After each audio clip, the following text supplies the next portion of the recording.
요즘 동네 분들이 옛들을 자주 찾아오십니다. 뿐만 아니라 주변을 산책하고 또 운동하던 분들도 옛들의 발걸음이 머무르고 또 그곳에서 또 옛들을 거니는 모습들을 봅니다. 꽃이 예뻐서죠. 꽃이 너무 예뻐서 사람들이 이렇게 발길을 머무는 것 같아요. 그러면서 옛들을 아시는 분들이 하시는 말씀이 작년보다 올해가 더 꽃이 많다고, 꽃이 예쁘다고들 하십니다. 그래서 저도 보면 정말 올해 꽃이 예쁘다, 정말 예쁘다라는 생각을 하고 그 각 색깔이 잘 어우러지는 모습을 보게 됩니다. 주일을 준비하면서 돌아오는 이제 주일날 교우들이 교회 오면 또 옛들의 이 꽃을 보게 될 텐데 조금 더 예쁘게 볼 수 있으면 좋겠다라는 생각이 들어서 보통 비 온 다음이면 더 색깔이 선명해지잖아요. 꽃 색깔도 그렇고 선명해지는 느낌이 있어서 그리고 며칠 날 기온이 올라가다 보니까 좀 더웠길래 좀 건조하다라는 생각이 들어서 옛들에 물을 주었습니다. 토요일 저녁에 이렇게 물 주다 보니까 송 목사님이 이제 퇴근하는 길에 제가 물 주고 있는 걸 보면서 와서 자기가 주겠다라는 거예요. 괜찮다고 내가 하겠다. 실갱이를 하다가 하라고 했어요. 그래 좀 해라라고 하고 저는 이제 본당 앞에 있는 나무들에 또 꽃에 이렇게 좀 물을 주었습니다. 하늘에서 비가 내려서 땅을 적시고 꽃을 적시고 나무를 적시는 거에 비하면 정말 아무것도 아니겠지만 그래도 미세먼지 좀 씻어내고 또 촉촉히 젖은 힘을 얻어서 좀 더 생기 있는 모습으로 보여줬으면 좋겠다라는 생각을 했습니다. 이렇게 물을 주다 보니까 거의 뭐 1시간 반 정도의 시간이 갔더라고요. 주일 설교 준비를 하다가 나온 터였기 때문에 그 시간이 결코 이제 짧게 느껴지지는 않았습니다.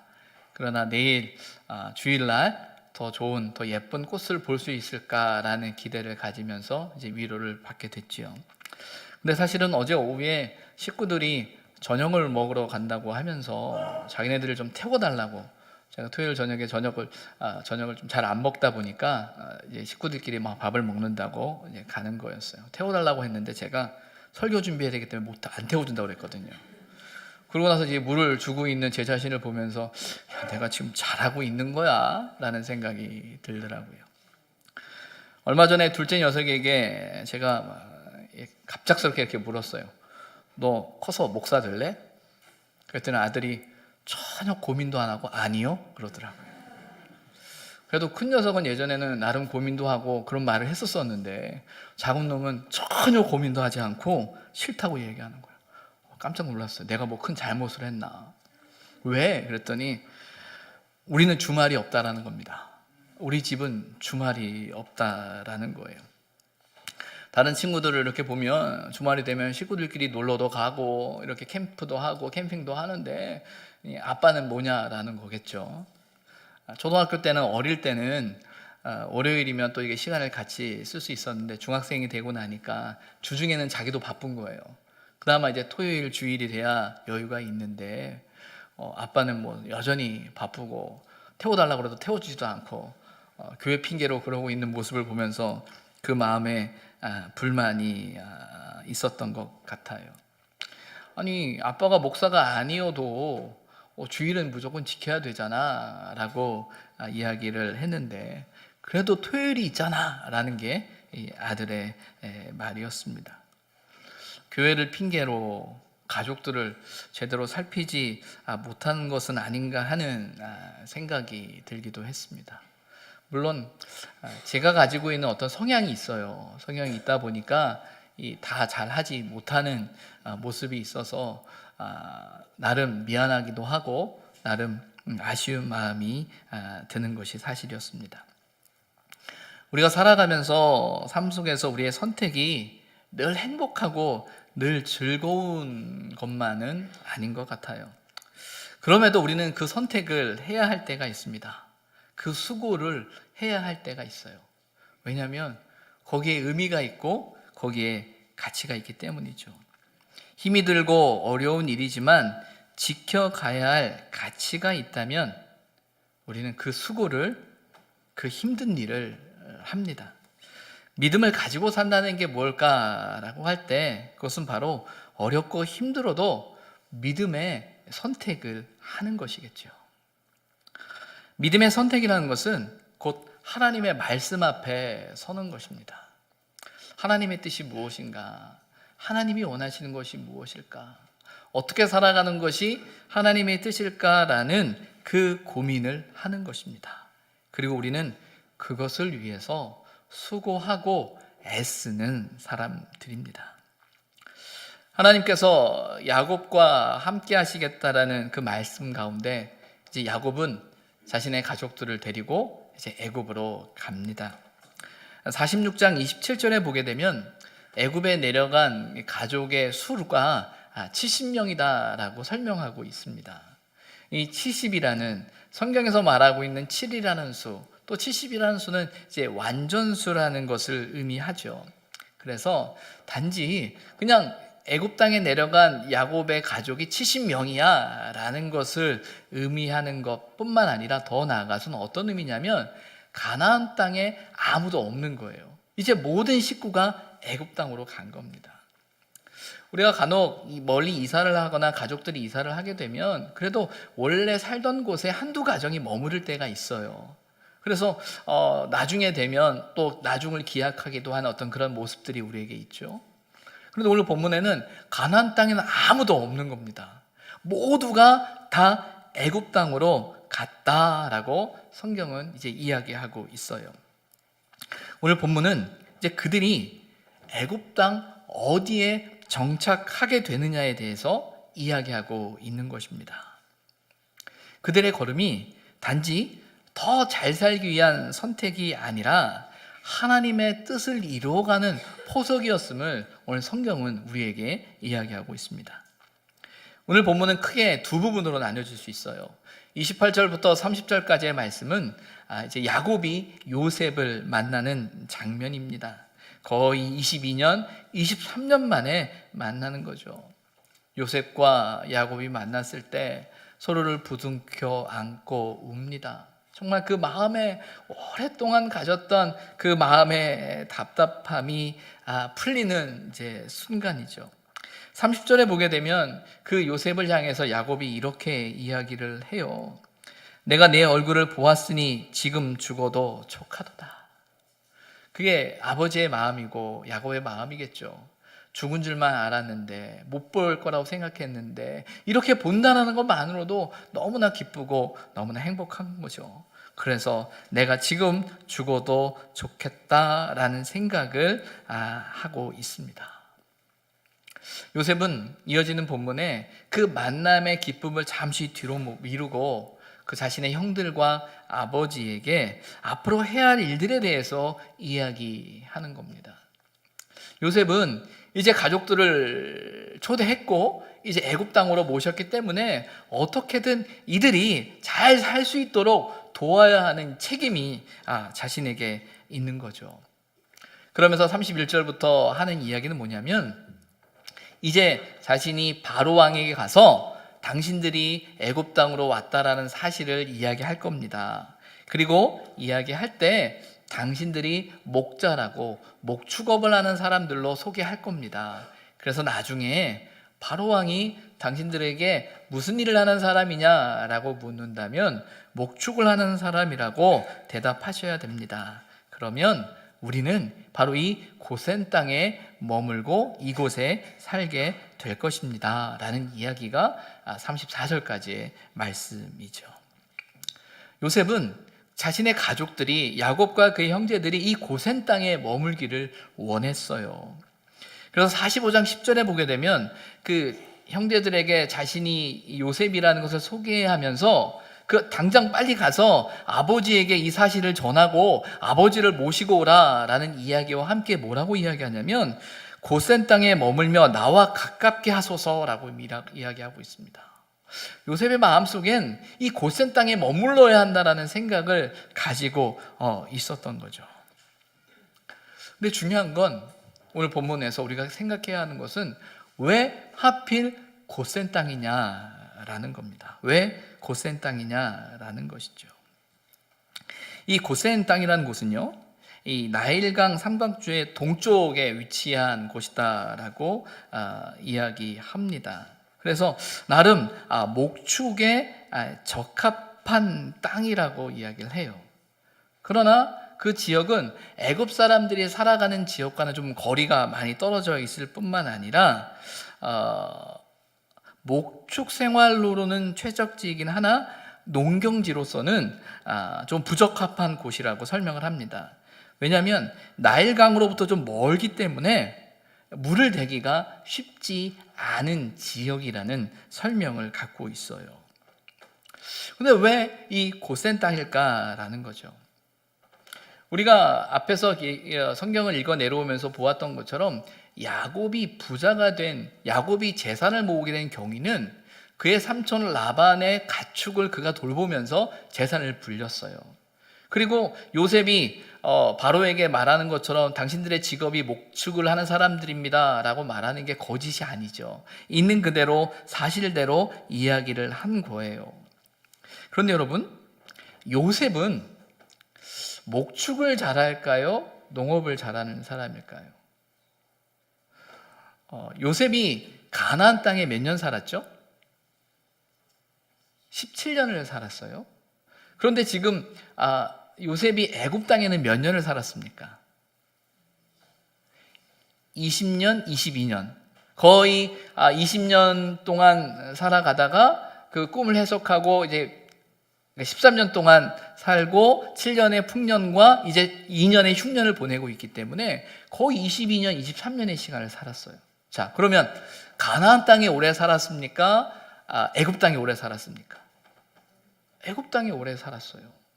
그가 어릴 때 17살까지 살아가던 그곳에서 아버지와 형들이 하던 그 목축에 대한 이해를 가지고 있는 사람이었을 거예요. 그러나 그가 애굽 땅에서 20년 넘게 살아가면서 그는 농업에 대한 이해가 사실 더 많은 사람이에요. 애굽이라는 나라는 어떤 나라예요? 바로 이 나일강이라는 강을 중심으로 해서 좌우에 비옥한 땅을 가지고 있거든요. 그래서 많은 그 농산물을 만들어내는 땅이에요. 그리고 우리가 보고 있는 것처럼 애굽의 총리가 된 요셉은 그 풍년과 흉년이라는 그 시간 속에서 지혜롭게 정책을 펼치면서 이 문제를 해결해 가고 있잖아요. 나름 농업에 대한 탁월한 지식과 이해를 갖고 있고, 말 그대로 이 나라의 살아감에 있어서 주류가 되기 위해선 농업을 해야 되는, 그리고 더 잘 살아가기 위해선 비옥한 땅, 물이 많은 곳에 정착을 하면서 그곳에서 농사를 짓고 살아가야 하는 것이 더 잘 살 수 있는 방법을 알고 있지 않았을까라는 생각을 해봅니다. 예전에 이런 말이 있어요. 한국에서 참 미국으로 이민을 많이 갔을 때가 있습니다. 그때는 한국에서 살면서 고생을 하나 미국 가서 고생하나 거의 비슷한 차이였기 때문에 많이 이민을 갔었어요. 특별히 우리 한국의 역사 속에서 그 이제 6.25 전쟁 이후에 월남에서 살아가던 분들은 고향이 이북이다 보니까 고향을 떠난 것은 한국에 있으나 미국에 있으나 마찬가지이기 때문에 이민을 많이 갔다라고 해요. 그런데 여러분, 이민 가서 직업이 어떻게 결정되는지 아십니까? 이런 이야기가 있어요. 미국 공항에 도착했을 때 누가 마중 나오느냐에 따라서 직업이 결정됐었대요. 그래서 중국 사람들은 이민 가면 주로 식당을 많이 했는데, 왜냐하면 식당 하는 사람들이 와서 픽업하러 온 거죠. 한국 사람들은 세탁소, 그리고 베트남 사람들은 네일샵을 많이 했다고 합니다. 또 캄보디아는 도넛을 만드는 일, 또 인도 사람들은 모텔 운영을 많이 했어요. 왜 그렇게 했겠습니까? 먼저 살던 사람들이 그렇게 살아가고 그렇게 살아내고 있으니까 새로 이민 온 사람들에게 그렇게 살 수 있는 방도를 알려주는 거죠. 그리고 같이 일하게 하고 같이 살아가게 하는 거예요. 그런 맥락으로 보게 되면 요셉에게 있어서 야곱과 그의 형제들을 이곳에 애굽 땅에 정착시키기 위해선 사실은 목축보다는 농업을 하게 하는 것이 더 맞지 않을까라는 생각을 합니다. 아니면 그 요셉이 나름의 이 농업은 이제 블루오션이 되니까 너무 사람들이 많으니까 아무도 하지 않는 그 목축업을 하면서 나름대로 블루오션을 생각해 볼까라는 생각을 가졌는지는 모르겠어요. 그러나 요셉은 목축을 해야 된다라고 하면서 고센 땅에 머물게 한 거죠. 나일강에서 멀리 좀 떨어져 있어요. 목축하기는 좋으나 애굽 사람과 멀리 떨어져 있는 곳이다라는 것이죠. 오늘 본문을 보게 되면 이런 표현이 나옵니다. 애굽 사람은 다 목축을 가증히 여기나니. 이 말은 어떤 말이죠? 애굽을 살아갈 때, 이집트에서 살아감에 있어서 주류가 되기 위해선 목축을 해서는 주류가 될 수 있을까요? 없을까요? 없다라는 얘기겠지요. 요셉은 애굽의 총리입니다.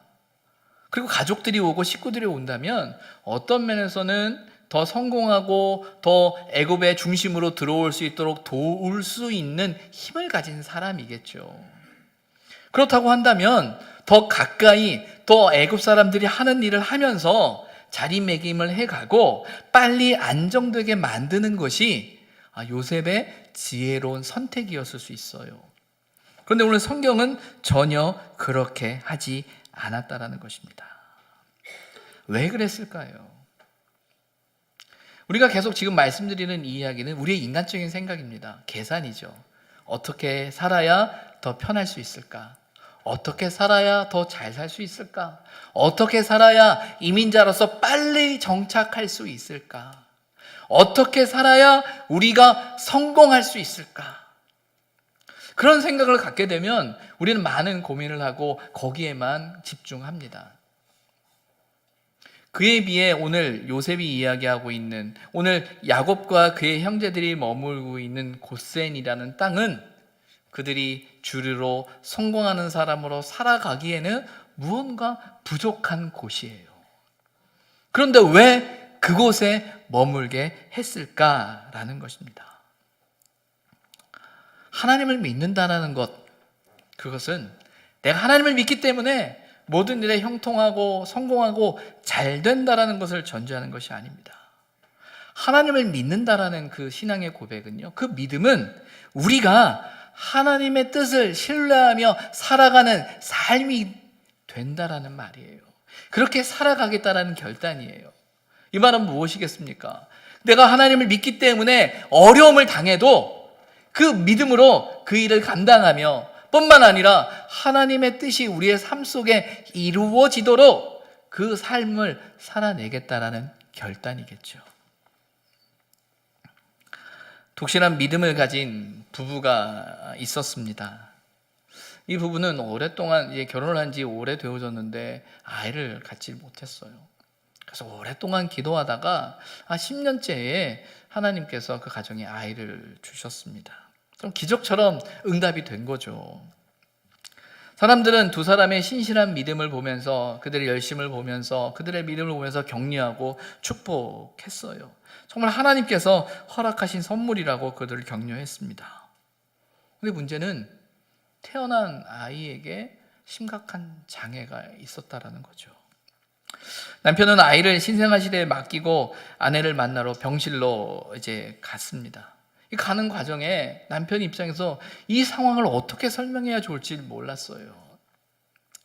오랜 시간의 기다림 끝에 하나님의 축복으로 잉태된 생명인데 10달 동안 그 품고 있었던 아내에게 이 말을 한다는 것이 너무나 힘들었다라고 합니다.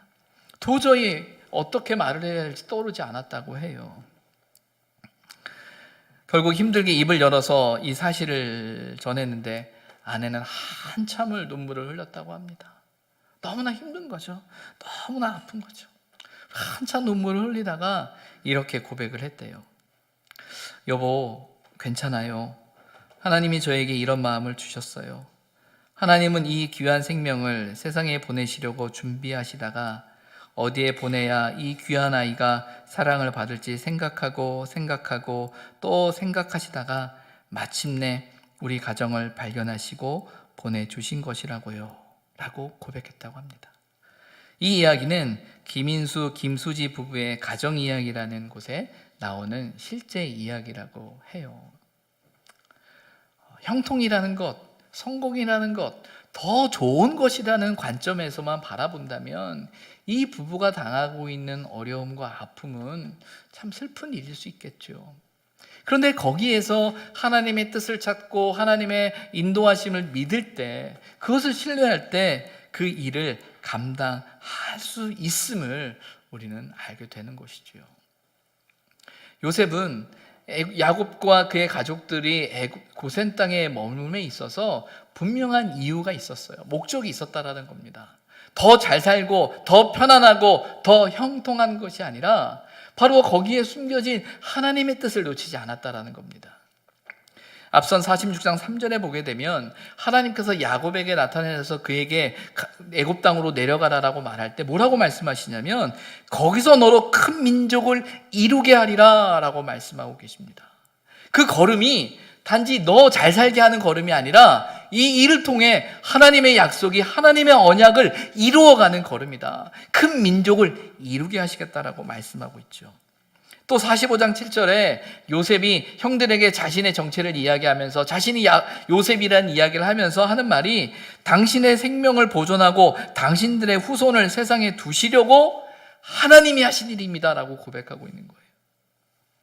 이 모든 일을 바라볼 때 사람의 생각이나 감정이나 형편이나 처지나 계산이 아니라 하나님이 하신다라는 그 믿음을 가질 때 이 문제들이 해결되는 거예요. 그 눈으로 하나님의 뜻이라는 그 믿음 앞에서 그들이 감당하는 거죠. 믿음으로 살아간다라는 건 아픔이 없다라는 말이 아니에요. 고통이 없다라는 말이 아니에요. 어려움이 없다라는 말이 아니에요. 힘들지만 하나님의 뜻인 줄 믿기에, 하나님이 함께 하신 줄 믿기에 그 길을 살아가고 있는 것이지요.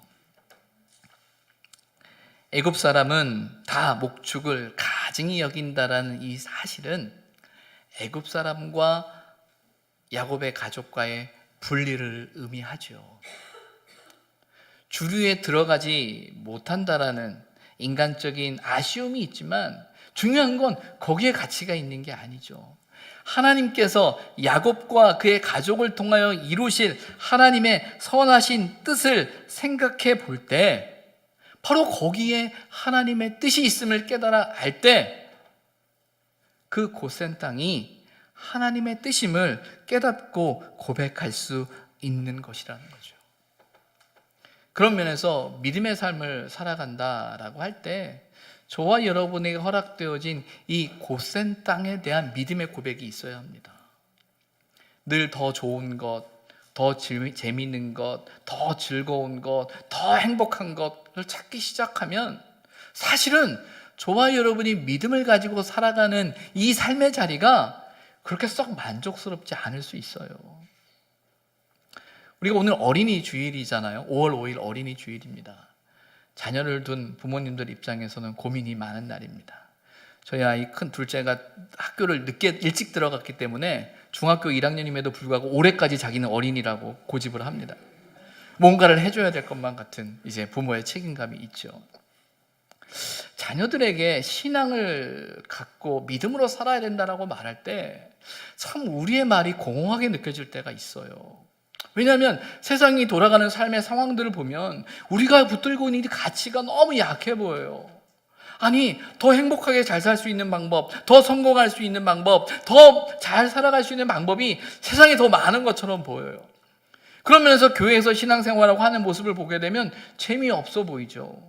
그런데 아이들에게 믿음을 가지고 신앙을 가지고 살아가라라고 할 때 할 말이 없는 거예요. 말 그대로 왜 우리가 고센 땅에 살아야 합니까? 왜 여기서 이렇게 목축을 하고 살아야 됩니까? 아니, 애굽 사람들이 살아가는 곳에서 그 도시에서 살아가고 나도 성공할 수 있고 나도 더 잘 돼서 살아가는 것이 하나님을 더 영화롭게 하고 영광스럽게 하는 일 아니겠습니까? 라고 묻는다면 사실은 할 말이 없습니다.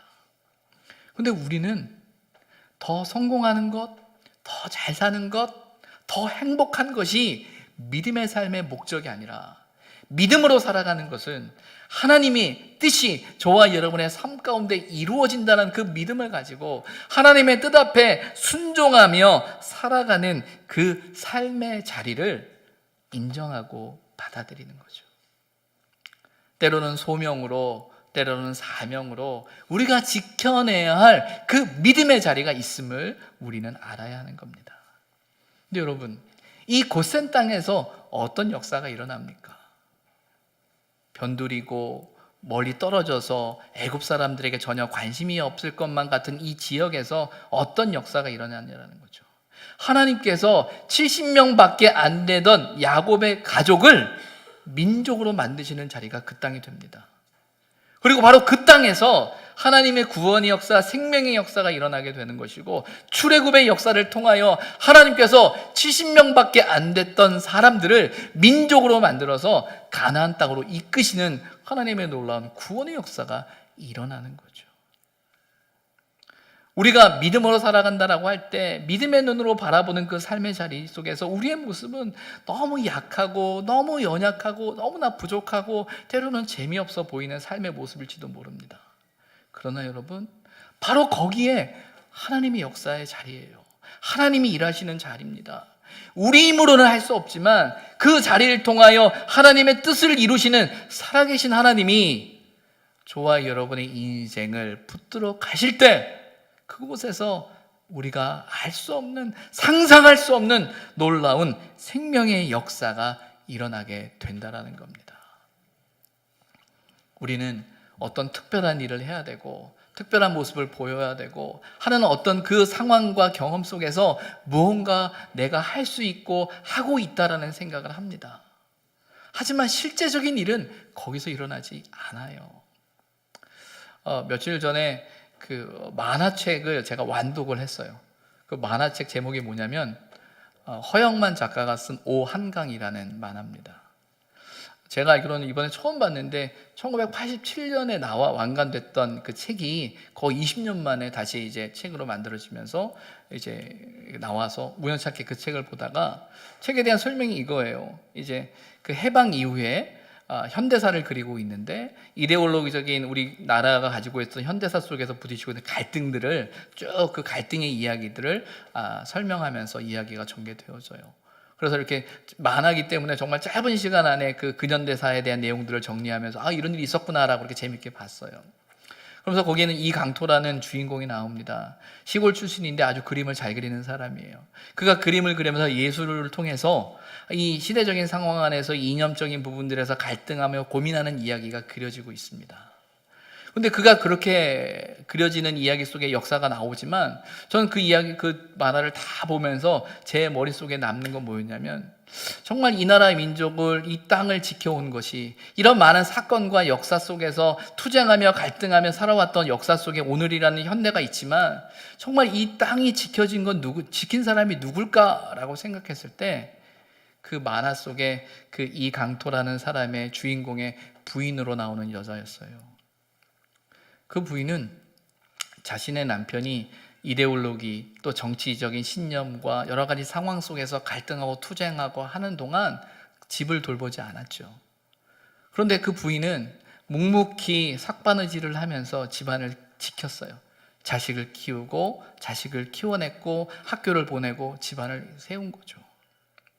어떤 면에서는 눈에 보이는 무언가가 하는 것, 어떤 일을 하는 것처럼 보이지만 실제적인 역사 속에서 이 나라 이민족을, 우리의 가정을 지킨 건 묵묵히 믿음의 자리에서 자신의 책임을 다하던, 눈물을 흘리며 그것이 자신의 삶의 몫인 줄 알고 힘들지만 견뎌냈던 그 사람들을 통해 이 역사가 계속 써내려간 것 아니겠습니까?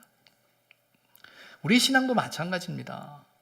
믿음의 삶이라는 건 어떤 늘 특별하고 늘 새롭고 뭔가 대단한 일이 펼쳐지는 것이 아니라 우리의 인생의 삶 속에 역사하신 하나님의 섭리하심을 믿고 하나님이 맡겨주신 그 삶의 자리에서 묵묵히 그 자리를 지켜낼 때 그 자리 속에 하나님의 역사가 나타나는 거예요. 우리 자녀들에게, 우리 아이들에게 하나님 믿어야 된다, 예수 믿어야 된다라고 할 때 그 말보다 더 힘이 있는 건 저와 여러분이 그 고센 땅을 지켜내는 것입니다. 여기에 하나님의 뜻이 있고 여기에 하나님의 섭리하심이 있고 이 일을 통해 하나님의 놀라운 구원의 역사를 이루어가는, 그리고 하나님의 말씀 앞에, 뜻 앞에 내 감정과 내 생각을 뛰어넘어 묵묵히 순종할 때 거기에 생명의 역사가 나타나는 거고 하나님의 일이 이루어지는 거예요. 우리 자녀들에게, 우리 아이들에게 보여줄 것은 그겁니다. 믿음으로 지켜내는 그 자리, 믿음으로 감당하는 그 자리, 다 알거든요, 아이들도요. 그럼에도 불구하고 어머니가, 아버지가 지켜내는 그 자리 속에 그들이 믿음의 뿌리를 내리게 되는 것입니다. 저와 여러분에게 있어서 고센 땅은 어디입니까? 하나님의 뜻이 이루어지는 그 땅이 어디입니까?